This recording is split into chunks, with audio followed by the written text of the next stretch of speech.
Thank you for joining us. My name's Julie Tyler and I'm the Project Officer for the Anglican Diocese of Melbourne Preventing Violence Against Women program. Welcome to our first webinar. Anything could happen today, but we're giving it a go and seeing what happens. The Preventing Violence Against Women program is an initiative of the Melbourne Diocese to support and equip church leaders and communities to respond to and to prevent violence against women. So today we'll have an opportunity to hear from experts about the implications of COVID-19 on how we support each other, especially in relation to situations where family violence is or may be present. The chat is open, so we have an opportunity to learn from each other. So please use chat to introduce yourself and share ideas and ask questions. So this is a stressful time with multiple layers of responsibility for all of us. Most people have a changing employment circumstances. We're all reorienting how we do church, adjusting to and looking after our families. And for some people, they're supporting an isolated or sick relative. So there's a lot going on for all of us. On top of that, we're hearing statistics and information that's alarming. Headlines like family violence is increasing due to COVID-19 lockdown, or frontline workers have already seen a jump in cases. News that domestic violence reports in China have as much tripled during the period of isolation. And quotes like, many victims are now inside the homes with their abuser almost all day, every day. So the challenge is, how do we as a church identify and support our parishioners or people who might be in this situation? And how do we equip our church family as they support each other? So our goal today is to have a conversation about some strategies and skills to identify and support people who might be exposed to additional risk in these times of crisis, and to share these strategies and what we've learned with others. We want to encourage you to take care of yourselves during this webinar. This is a hard topic to discuss, and we're all impacted by family violence in one way or another. So 1800 Respect and other services are there for all of us. So please use them for information or debriefing. So I'd like everyone to take a minute to introduce yourselves in chat if you haven't already done so. And as a check-in, and in the interests of learning together, we'd just like you to share. Can you give us an example of something you found helpful to support people during this difficult time? So for me, I found that people appreciate regular scheduled times to touch base, but without an agenda. So I've sent a regular meeting time on Thursday mornings at breakfast, and I have breakfast with a couple of girlfriends, and we can just chat and catch up then. So the Preventing Violence Against Women program, I'll just tell you a bit about that while you're answering that question, is mainly focused on preventing violence before it occurs, which is called primary prevention. But as we do that work in our churches, it raises the questions about how do we support those who are experiencing violence. So the program reflects a whole of church approach, which does include supporting those who are currently experiencing violence, and connecting churches with specialist organisations. So that's part of the whole of church approach. So that's what we're focusing on today. So today there's kind of two things, and these two steps go towards having a whole of church approach to prevent violence. The first is to ensure that we as a church have the skills and confidence to support people experiencing violence. and churches were just getting their head around doing this, and then we've had this lockdown. So that's a prompt for this webinar to discuss this. And secondly, for us to understand our role as the church, and also to understand the role of specialist organisations, in this case the Family Violence Service. So I'm looking forward to exploring how the church and family violence services can complement and support each other. So it's lovely that we've got Richard and Youna here, and they'll be able to discuss that. So I can't quite see the chat and see if we've got any thoughts coming in. I can see quite a few people introducing themselves and saying hi and talking about what they're up to. Oh, good. So is there any good ideas about what they've got there? So we've got kittens is one person. Kittens. Having a kitten has been great. Oh, that's awesome. Yes. And regular supports, phoning up people and so forth. Yeah. Okay. Cool. That's great. Let me just introduce today's panelists. So first of all, that voice you heard was Richard Trist. And Richard serves as the Dean of the Anglican Institute of Ridley College, Melbourne, and Canon of St Paul's Cathedral, Melbourne. Amongst other qualifications, Richard has a Bachelor of Theology. Is that with honours, Richard? No. And graduate Certificate of Professional Supervision and a Doctorate of Ministry. And he has extensive ministry and pastoral care experiences, including teaching pastoral care, congregational pastoral care, field education at Ridley College.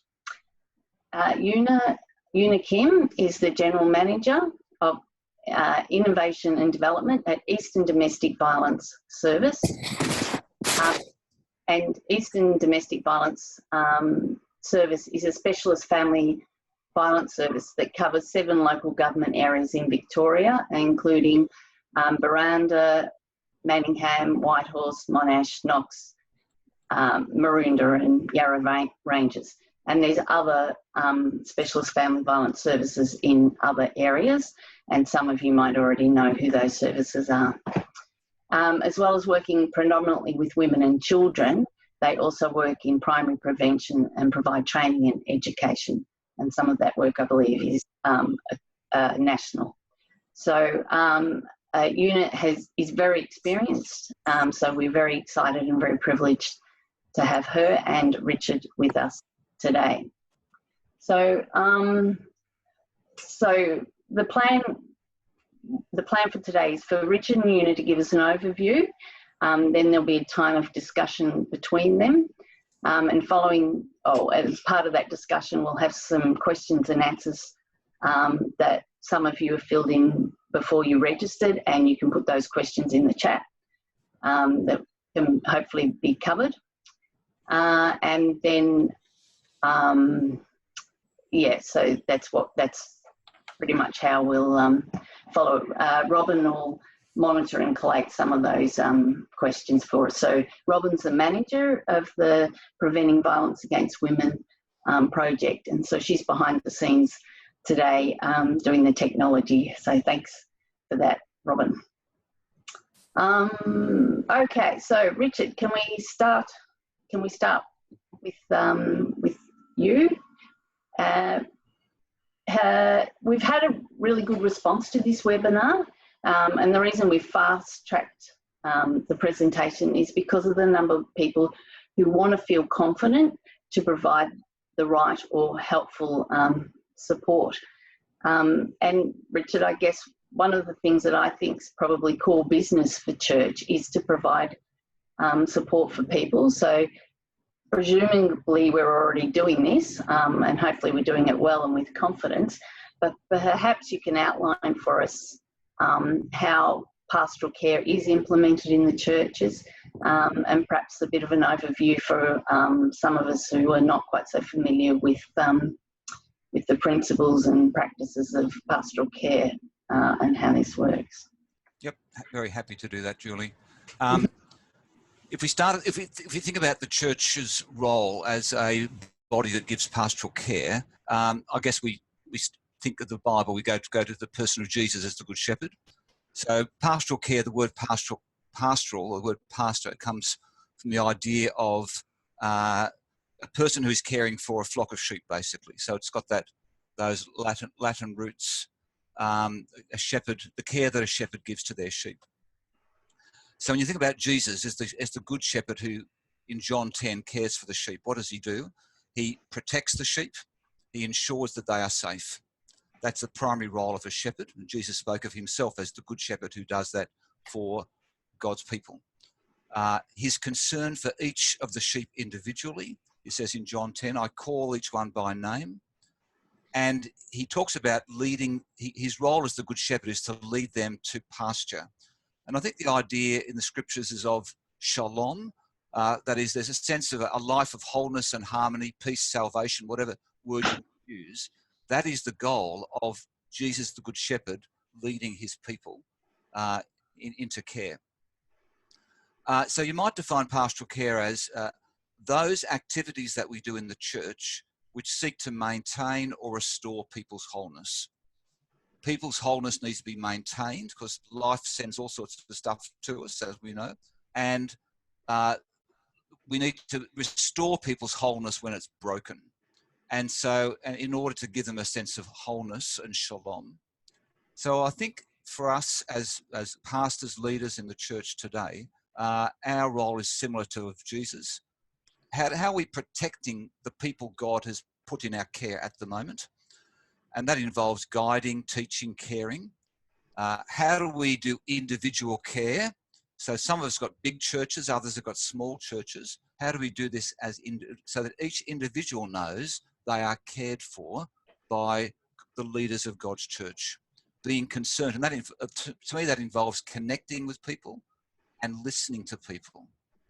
And the third one is, I think, the idea of helping people remember why, what's the purpose of who we are as God's people, the church. That is leading us all to a sense of shalom, or the peace that God wants for us. And that involves, I think, interpreting. So as church leaders who are speaking in Zoom sessions or in virtual church, helping understand what is going on in a big sense, referring people when they need extra help, and taking action. I often speak to my students about the 3 levels of pastoral care that ideally every church will have. The first level, the primary level, is pastoral care in a general sense. That is, how do we think pastorally about what happens on a Sunday when we gather? It's not just about teaching or doing the best X, Y, and Z. It's actually pastorally, how is this impacting on the individuals who are part of my congregation? And I've been looking at various different church sites online. There's been some fabulous things people have been doing. So in the midst of anxiety and concern, I heard over Easter, I scoured a few different churches' websites and heard some great Easter messages about hope in the midst of despair. And that's exactly the message I think we need to give people in a time of utter anxiety and confusion. There is hope. Hope is found in Jesus. Hope is found in the church supporting one another. So that's the primary level, that is pastoral care in a general sense. There's a secondary level of pastoral care which involves specific programs or measures to support people in different life stages. How do we support families with young children at home? How do we support the elderly in our churches? What resources does our faith offer people as they go through different life stages?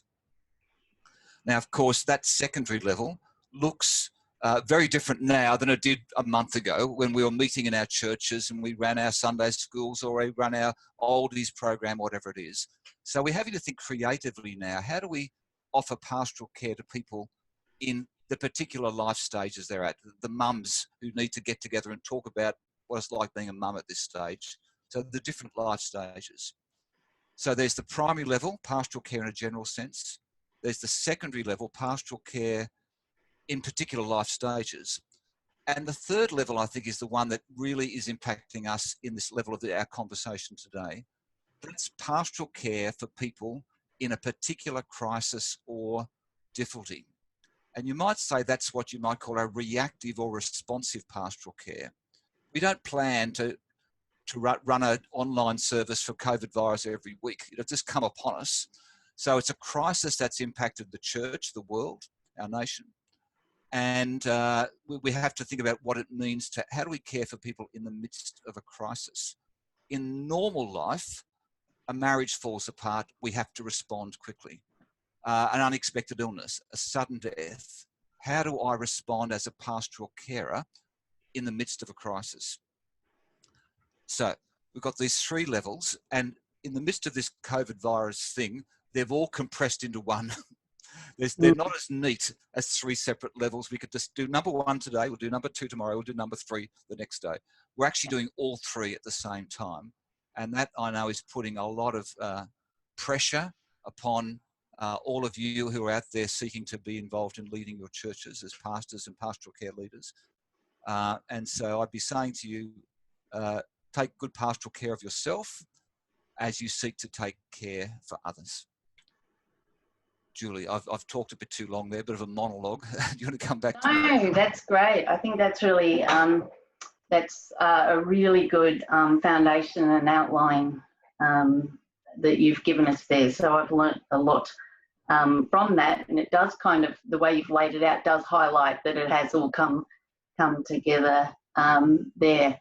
So we might actually just go straight to Youna. Perhaps Youna, if you can just outline for us a little bit about what family violence is, and you know, just to give us an outline for those who might not have done the training and be quite so familiar with what family violence is, what it looks like, what are the underlying causes. So perhaps if you give us a bit of foundation, then we can start to put them together and unpack how we can best deal with all of these things that have come together at once. So yeah, thanks Youna. Thank you, Julie. So I just wanted to give you a little update on stats before I go on to definition and the causes of family violence. So we normally don't see family violence in our community or family or friends, but just wanted to reiterate how prevalent it is. So ADVOS is a specialist family violence service provider in the Eastern region, and there are 17 specialist family violence service providers throughout the whole state, Victoria. And just ADVOS being one of 17 local provider, we receive an average of 600 to 1,000 referrals every single month. So we're not talking about annual, we're not talking about whole states. So you can just easily multiply that by 17 times to actually get the number how prevalent family violence is. And the research actually says that 20% of family violence is reported. So you can actually imagine that 1 in 3 women are experiencing family violence, which is really great and concerning number. And police actually attends to family violence incident every 2 minutes in Australia. So family violence incidents is actually the highest number of crimes that's reported and supported by police force. So family violence is actually caused by power and control.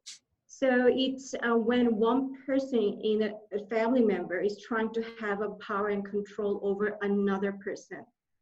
So as we say, this can happen to anyone and everyone. However, when we look at the risk, particularly when it comes to community or health issues, we look at the group who are most vulnerable to the risk.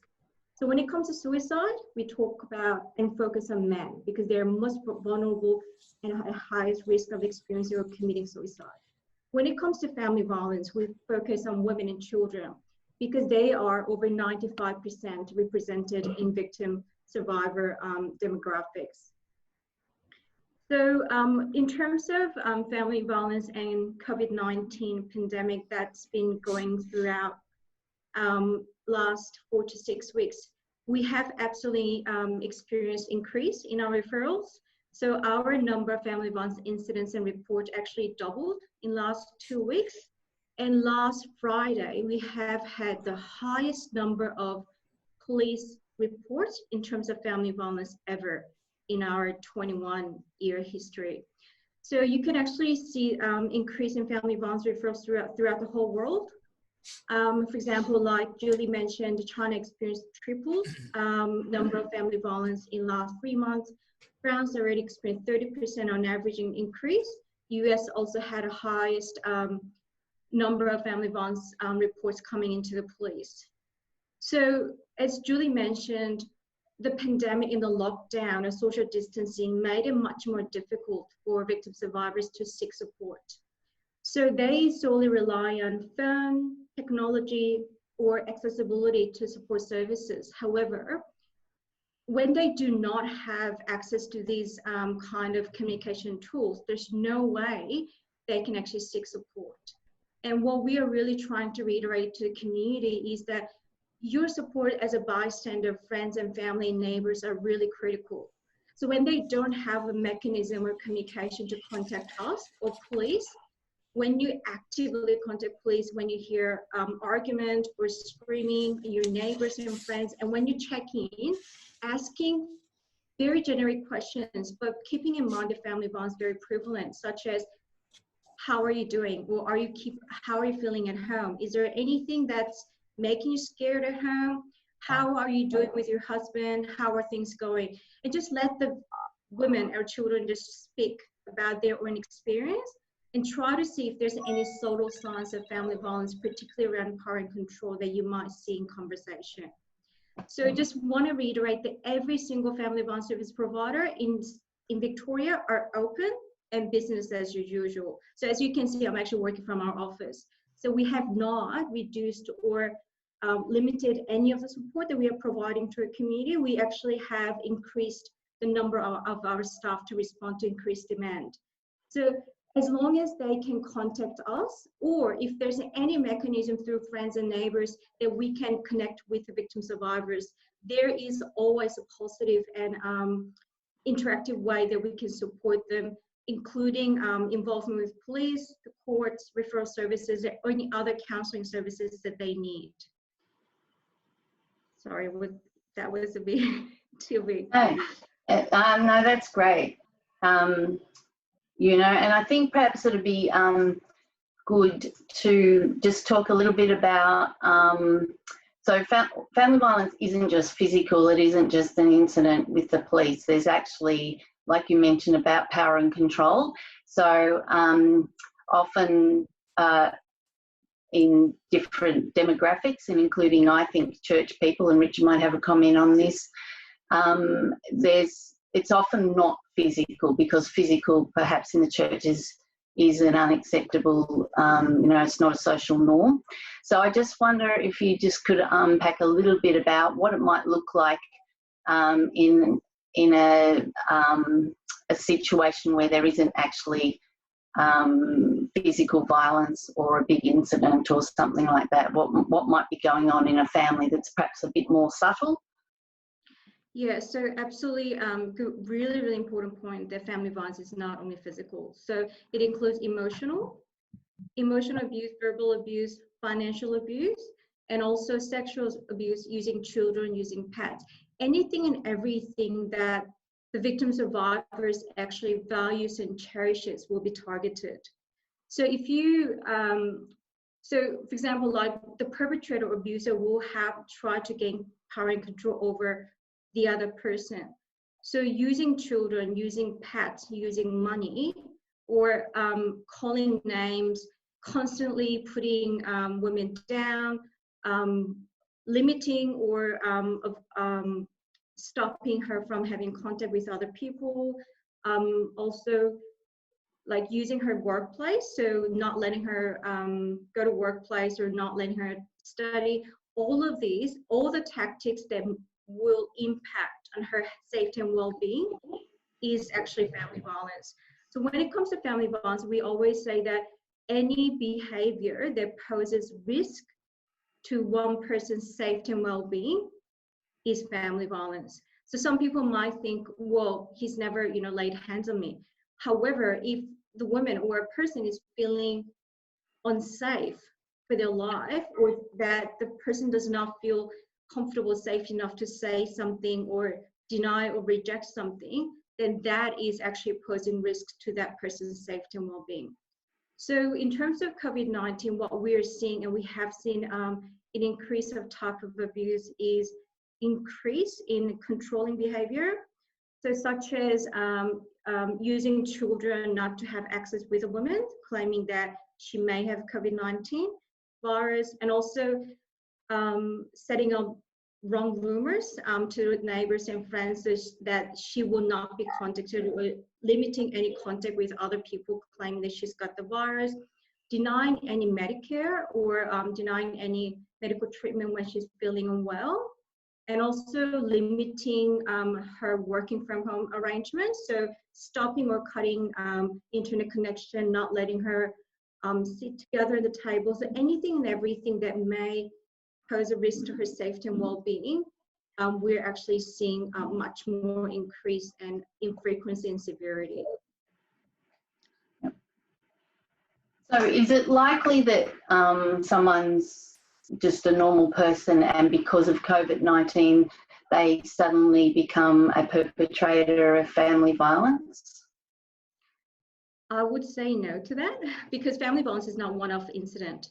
So it actually gradually, the level of abuse and controlling behavior will gradually increase. However, due to the COVID-19 lockdown, there are so many things that the perpetrator may not have done in the past that he will actually see, and actually to try to have more control over another family member. Yeah. So it's very unlikely that COVID will be the cause of family violence, but it's something that has been kind of like on and off, or that has been going gradually, but the increase in frequency and severity may impact because now they're all together in the same household, and the abuser may see more, I wouldn't say opportunities, but more instances where the tactic will be much more strongly played on that person to control the person's behavior. Mm-hmm. Okay. Youna, can I ask a question of Youna, just to comment? I would imagine that a number of people who are, when society is normal, there are society norms that push down people's propensity for violence or abuse. Go to church and you'll be a respectable type person on a Sunday and you'll be nice to people and so forth. But with those cultural and work norms no longer around, I imagine it just takes away some of those layers of respectability, which then could allow it to flare up more easily. Would that be a fair comment? Oh, absolutely. And traditionally, if we look at family violence, like the Family Violence Act was developed just 10 years, well, less than 10 years ago. So everything that happens behind a door, we used to think, well, it's personal issues, a family issue, we should not be interfering with, and it's relationship issue. So because now everyone is behind a door where it's hidden, that the violence is hidden, there are more instances where the perpetrator actually will have more time to actually play those tactics, and absolutely, because there are no spaces for them to escape from or seek support from, the frequency of violence is increasing. I read an interesting article in preparation by Andrew Campbell in Forensic Science International, where he talks about domestic violence during a crisis and speaks about a reversion to gender norms in a time of crisis. So we revert to gender norms where the man is the provider, the woman is the one who is the carer. And basically what it does, it reduces women's autonomy and therefore puts children at risk. And women's experiences of violence are excused because their husband is just stressed. It's just a bit hard for him at the moment. He's doing all this work to keep us together. Therefore, in a sense, those even family and friends might know about it, but they'll just excuse it because it's a particularly tough time. Would that ring true to you, do you think? Yeah, absolutely. But we also have to remember that violence is never acceptable, and never justifiable. So I think, Richard, you hit really valid point that just because of the financial stress and, you know, all the stress that's going on around the pandemic and the emergency of the state, it's really vital that we also recognize that there are more people vulnerable to family violence and to the risk. So absolutely agree that, you know, that has played a role. Yeah. And I was conscious, sorry to butt in again, Julie. No, I'm just conscious today being the day when lots of children in Victoria are at home, being schooled by parents, and the amount of stress that will be putting on families, and dad's trying to work and maybe mum's trying to care for the kids while she's trying to work. And I just wonder if this would be a great day to do a bit of checking in on some of our families and see how did it go today with this first day of online homeschooling? Where are the pressure points? Something along those lines. Yeah, thank you, Richard. That's a good tip there, and thanks, Youna. That's a great summary. Some really good information there. I guess I've got one question for both of you to answer, and that is that I've done lots of, you know, Robin and I have done lots of work with churches and done training in churches, and often church leaders especially say, oh, we don't really have that problem in our church. So I just wondered if either of you had a comment on the likelihood of there being family violence amongst our church people. Who goes? Richard, you go first. Yeah. Sorry. I had a list of tips, and my first tip was don't assume it won't happen in your church. Don't assume that it won't happen in your church. And I think the last few years where we've seen various reports coming from the Diocese of Sydney and here in Melbourne and other places, it happens in all sorts of places that we just would not expect. So we need to have our antennae up, I think, to be alert to this. I don't have stats, but maybe Youna has stats, but we shouldn't just assume it won't happen. We should go on the opposite presumption. Yeah, thanks. Youna? Yeah, so the research actually says that 1 in 3 women experience family violence in Australia, and every 10 days, 1 woman dies solely due to family violence in Australia. We have already lost 10 women, 58 women last year, 76 women the year before. So we are not just talking about the risk, we're actually talking about the risk of family violence being the cause of women's death. So, but one thing I really want to reiterate is that family violence is preventable.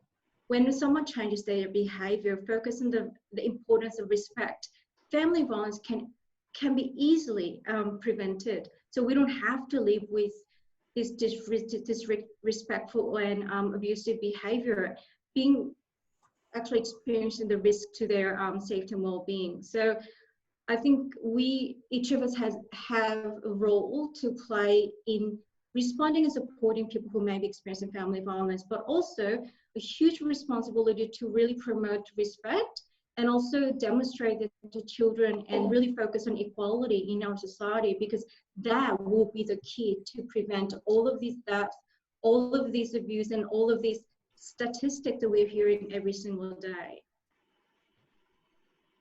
Yeah, thank you for that. And that's where this program's focus is on that prevention work. But we can't, as I said before, we can't solely focus on prevention without actually responding to those who are experiencing violence. So they do go hand in hand, and we are working on that. So thank you for that. I think the next question that leads in for both of you, perhaps Youna, if you go first, is how can we best identify some of these families and what we're dealing with? Because often it's very strategic in the sense that the perpetrator makes sure that nobody else knows what's going on. So how can we identify families? And also, now that we can't actually see them, they don't come to church on Sunday, in this difficult circumstance, how can we identify families that might be at risk? Youna, would you like? Yeah. Yeah. So I think there's no magic question that's going to help you identify like that, unfortunately. However, I really want to emphasize the importance of relationship and checking in, because that is the key to find out what the other person is going through. So you will know your friends, your community members, and your church friends, and you will be asking the common questions. How are you going? You know, how are you going at home? How are your children doing? How is your family doing? Just always asking and checking in, just asking generic questions, but keeping in mind that anyone could be victims of family violence. So just listening to any cues on any subtle signs that you might pick up. For example, when you ask, oh, what did you do over the Easter? And then a woman might say, well, I had to really make sure that I keep my children quiet because he was working from home. Then you ask lead up questions. So can you tell me more about what they looked like? And it could be, a woman saying, oh, the children were running around and he had a teleconference, so I was just keeping my children quiet. Or she might say, oh, he gets really angry whenever, children make noise. I just wanted to make sure that, I'm not upsetting him. Then keep on asking questions. So can you tell me more about that? What does he do when he gets angry? How do you resolve it? Or how do you make sure that you're safe? Do you have an opportunity to talk to him afterwards? How do you actually make sure that you two work out together when there's an argument or a conflict, or when you when you don't feel comfortable to answer back? So just keep the conversation going. And if you actually feel like there's a subtle sign of family violence, just always end the conversation with, if you need any support, any help, I'm always here for you. Always feel free to come and talk to me. And when you actually have heard a bit of direct disclosure that this person may be experiencing family violence, however, if you ask the person just denies and rejects any support, saying, I'm fine, I just want to keep this confidential. Always remind the person you are there for them, but don't do anything unless that person has consented to your action, because they are the experts of their safety and well-being. They have been managing the risk.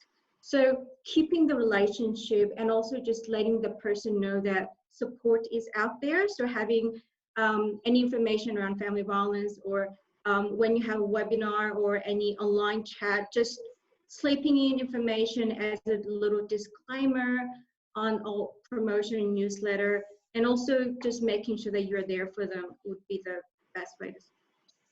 Yeah. Richard, have you got any thoughts about how in the church context that we might be able to identify people who are dealing with this situation? Well, nothing fresh from what Youna said. I totally agree with what Youna said about connecting with people. And I think that the tricky thing for us in terms of as leaders in the church who are busily trying to run a parish or be involved in leadership in some way, and there's all those pressures of that, in that when we connect in with people, it's sometimes we want to do it and we're concerned for ourselves and our own stress factors, and that it's harder to be there for somebody else, to put our own needs to one side. And that's just something we've got to try and therefore care for ourselves so that we can be there for the other person, able to listen between the lines, as it were, and respond, and Youna said. So I guess it's not like a quick 5-minute quick run around the church type thing and see how you're going. That requires a little bit of a more in-depth time. And I guess for those of us with smaller churches, we may be able to manage that over a week or 2 weeks or 3 weeks. With larger churches, it requires a little bit of smart thinking to work, and how can we cover as many people as possible to check in with them. When you're talking about congregations of 500 people, it makes it harder, but I'm sure that many of our church leaders have got ways they're beginning to put into practice for that, which therefore means a bit of training for those who are supporting them in checking out people. Yeah.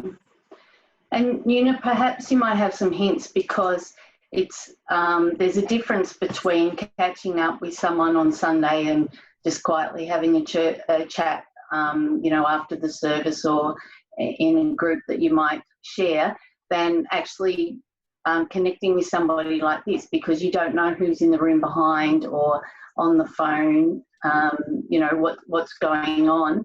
So perhaps, have you got any thoughts about how we can safely have these conversations with women? I think safety and timing are really critical in when having a conversation around family violence, because as you said, there may be someone who may overhear things, and also everyone's connected in one way or another in church community. So when you feel like there's a subtle signs or maybe possibility that someone might be experiencing family violence, it's best not to go on too much into detail unless you're in a private space and you can really reassure that it's safe space to talk about it. And just keeping that in mind and create an opportunity where you can be one-on-one with that person privately, whether it's, you know, private chat or, you know, Zooming or phone, and making sure that just also checking with the person that they feel safe enough to talk about it. We often hear women comment that if they were actually asked and approached where they could be supported and there were ways they could stay safe, they would have disclosed. And that's over 80% of women that access our services. Only if they asked me how I was doing with my husband or how I was feeling safe at home, I would have told them. So finding a space where it's private and also one-on-one, but also keeping in mind that it shouldn't look too obvious. So I know it's really difficult when there's no face-to-face contact, but I know that some of the church, when they were going through the marriage counseling, they were intentionally making one-on-one time along with wife and along with husband, so that it actually becomes a norm that, you know, you have one-on-one time with each person. Yeah. And Yeah. can I ask Youna about the dangers of texts and emails? You avoid that at all costs because that's so traceable. Yeah, absolutely. So we're also finding it really hard to connect with women because phone has been the best way to do it, because like Zooming, it's you're speaking, you know, out loud. So we're also trying to find a more creative way to connect with women, such as using maybe ad on shop, you know, the shopping receipt, having brochures and cards in every single supermarket in the area. Also talking with a pharmacist and having a safe coding word if they pick up any signs of family violence. Also talking with GP clinics, so all of the essential services that are still open, so that they can also have a conversation when anyone presents at their services. But completely agree, it's really, really difficult to find a safe space to talk about family violence, particularly when seeking support. Yeah. And I guess another thing that we need to think about is the children, the safety of the children in the home. And I think there was one of the pre-questions was actually asking about teenagers in the home and how do you support teenagers, you know, someone who's supporting teenagers when the teenagers are in that home, but the safety of children there, because before you just said, you know, not to do anything because it's, you know, she knows her situation best, but there's that that conflict almost with the safety of children and what obligation we have around that. So I just wonder if either of you have a comment on that.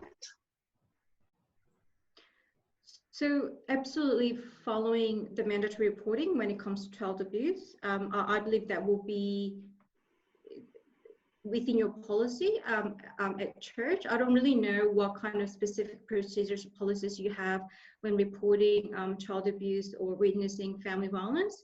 So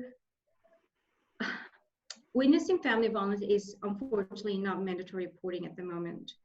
However, we always say that we all have a duty of care to report that to police and the child protection whenever we see any concerning behavior.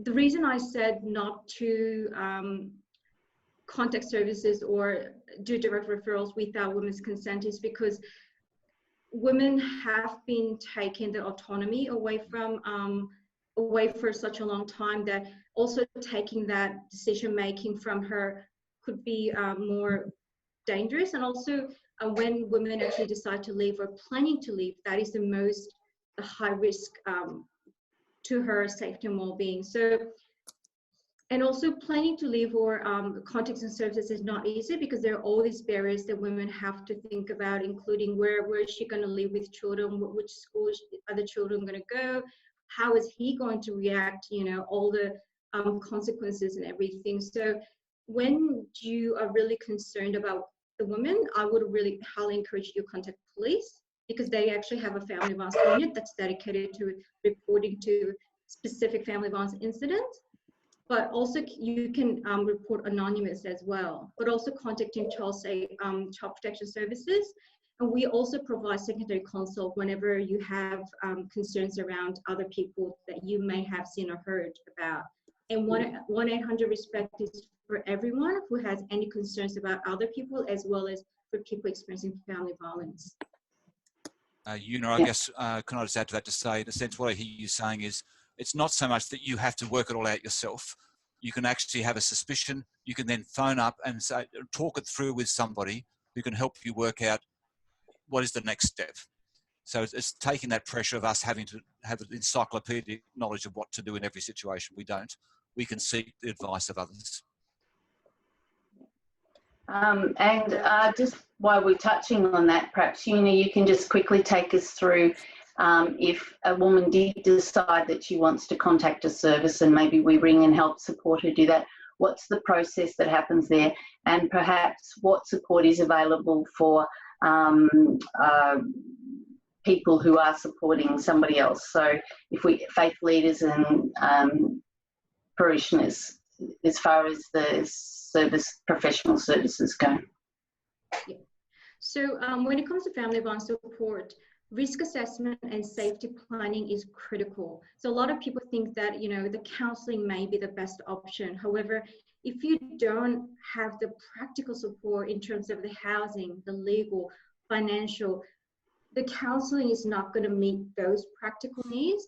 So whenever a woman contacts us, or someone actually is sitting with a woman, supporting her to contact adults, for example, we always do thorough risk assessment, which means that we actually go into every single type of abuse and actually have assessment on the severity, frequency, and immediacy.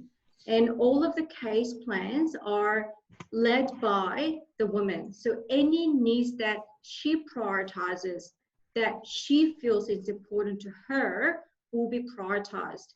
Often a woman may come to us and identify, you know, the housing as a priority, but then some workers might think that, well, maybe it's better that she accesses alcohol and drug counseling. Well, we always follow and believe women's lead.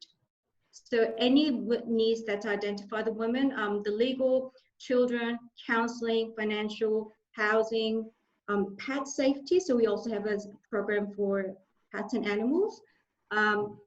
Then we will be providing direct support in relation to that, as well as referral and linking it to services. So we have a comprehensive and holistic support that's available for women and children.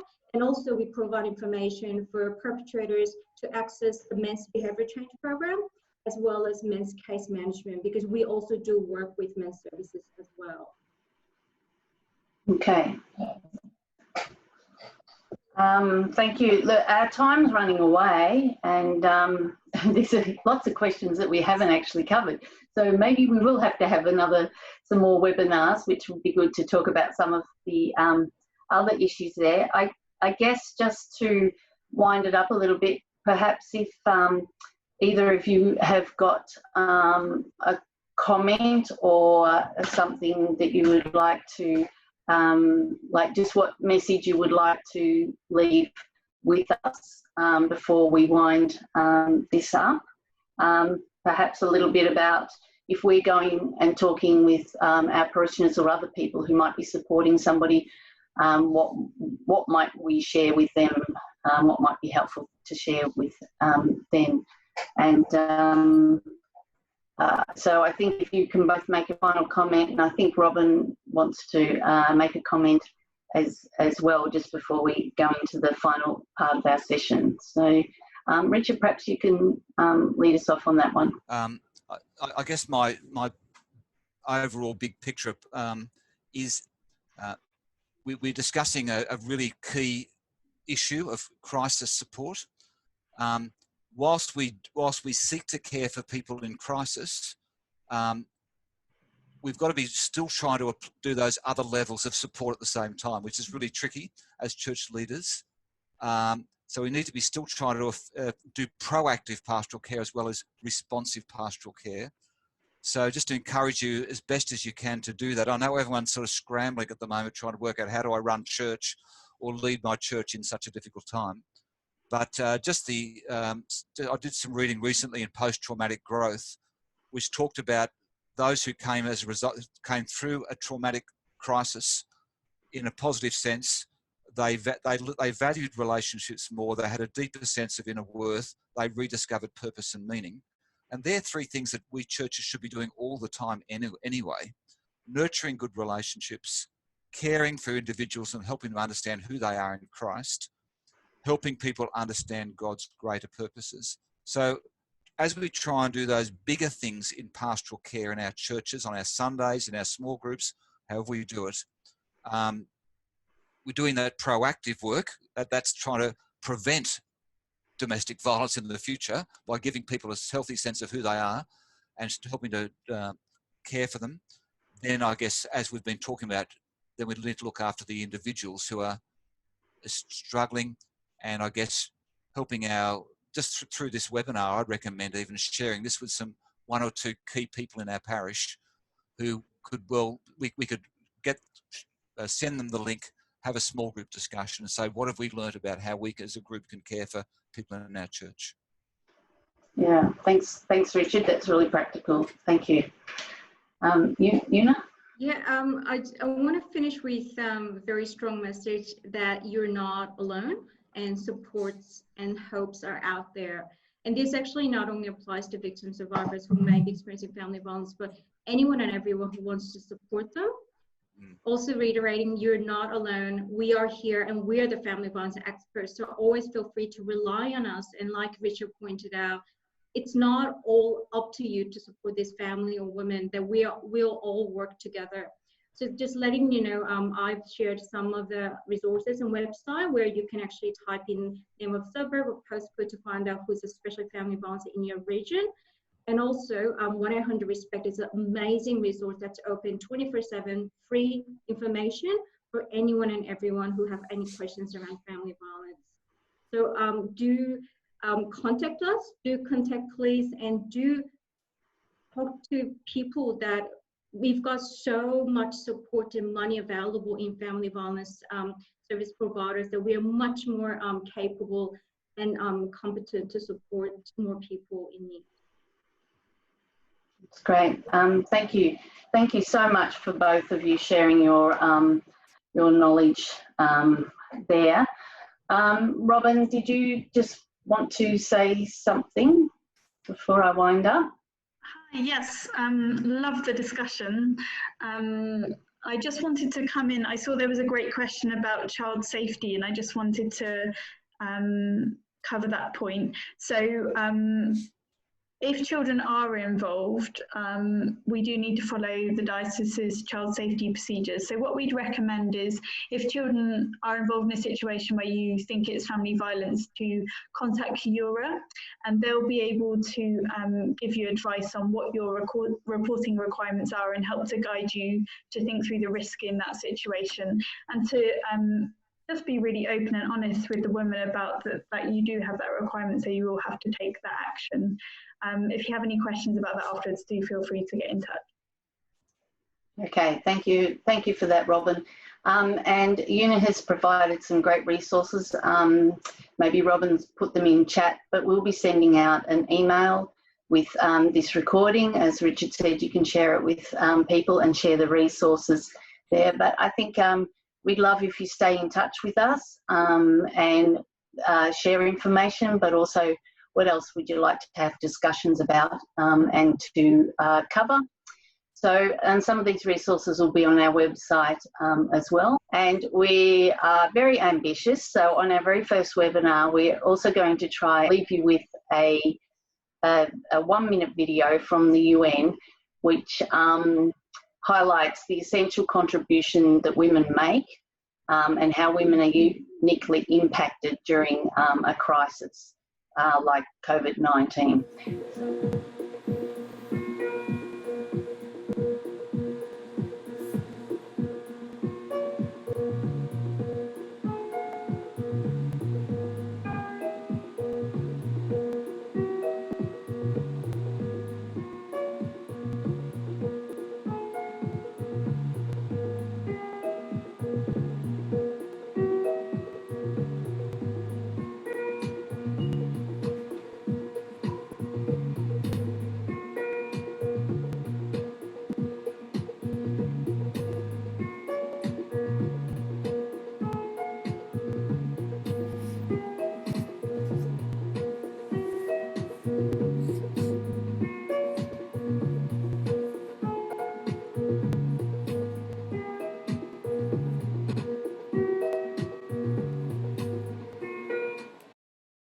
A big thank you to Youna and Richard for taking time out to share with us, and also thank you to all of you for joining us today. So thank you and stay safe.